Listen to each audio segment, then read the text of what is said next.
அன்பார்ந்த மை வீத்ரி குடும்ப உறவுகளுக்கு வணக்கம். நண்பர்களே, நம்ம நிறுவனத்தில் எலெக்ஷன் ரீசனாலையும் கேஓசி அப்டேட் ஆகலைங்கிற ரீசனாலையும் இன்னும் சில பல காரணங்களால நம்முடைய பேவர் சிஸ்டம் தற்காலிகமாக தடைபட்டு இருந்தது. அது மீண்டும் ரீஓப்பன் ஆகி இப்போ மிகச்சிறப்பாக ஒன் பை ஒன் நடந்துகிட்டு இருக்கு. அந்த வகையில் கடந்த வாரமே பெண்டிங் இருந்து அத்தனை ஓஎம்முக்கும் பேமெண்ட் போட்டாச்சு. போன சனிக்கிழமை வித்ட்ரா போட்டுக்கிற அத்தனை பிஎம்முக்கும் இந்த வாரம் புதன் வியாழன் பேமெண்ட் வந்துடும். அடுத்தடுத்தா silver plus gold diamond crown இருக்கிற ஒவ்வொரு பிளானில் இருக்கிறவங்களுக்கும் அடுத்தடுத்த வாரங்களில் அதுக்குண்டான பேமெண்ட் செட்டில் பண்ணுற எல்லா வேலைகளும் நிறுவனம் மிகச்சிறப்பாக செஞ்சுக்கிட்டு இருக்கு. அதுக்குண்டான அத்தனை வேலைகளையும் ஒன் பை ஒன் பண்ணிகிட்டு இருக்கோம்.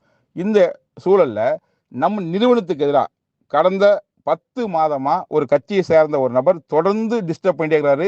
பெட்டிஷன் மேலே பெட்டிஷன், கம்ப்ளைண்ட். இதற்காக நான் போகாத அலுவலகம் கிடையாது, பார்க்காத அதிகாரி கிடையாது. அத்தனை பேருக்கு விளக்கம் கொடுத்து அத்தனை டாக்குமெண்ட் செட்டில் பண்ணியிருக்கோம் நம்ம. ஸோ அப்படி நடத்தி தான் இந்த பிஸ்னஸை இது வரைக்கும் கொண்டு வந்திருக்கோம். அப்படி இருக்கும்போது திடீர்னு வீடியோ போடுறார் அவர். என்ன அப்படின்னா, இப்போ போட்டுக்கிற கேஸுக்கும் எங்களுடைய கட்சிக்கும் எனக்கும் எந்த சம்பந்தம் இல்லை, நாங்கள் எந்த கேஸும் கொடுக்கவில்லை, காவல்துறை தானாக முன் வந்து தான் கேஸ் போட்டாங்க, மற்றபடி எங்களுடைய ப்ரெஷரோ அழுத்தமோ எதுவுமே இல்லைன்னு சொல்லி ஒரு ஸ்டேட்மெண்ட் தராரு. எதுக்கு அப்படி தராரு?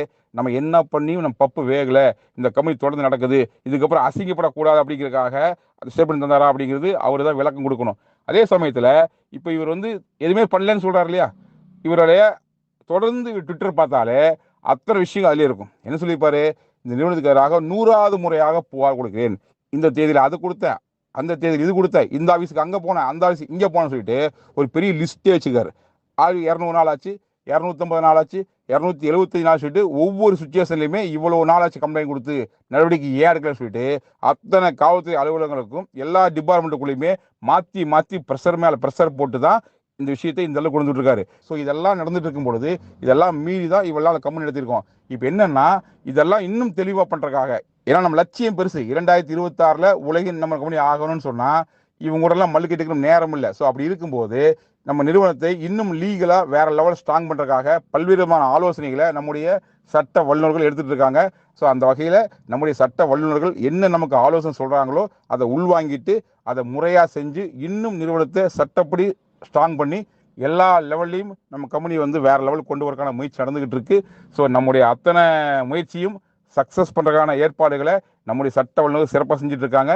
ஸோ அவர்களோட ஆலோசனையோடு உங்களின் ஒத்துழைப்போடு நிச்சயமாக நம்ம கம்பெனி 2026 உலகின் நம்பர் 1 கம்பெனியாக மாறியே தீரும். ஸோ கார்ப்பரேட் சதி கொண்டு எந்த கட்சி எந்த விதத்தில் தடையை நமக்கு ஏற்படுத்தினாலும் அதை அத்தனையும் உடைத்து கொண்டு மிகச்சிறந்த முறையில் நல்ல ஒரு லட்சியம் வெல்வது நிச்சயம். நன்றி, வணக்கம்.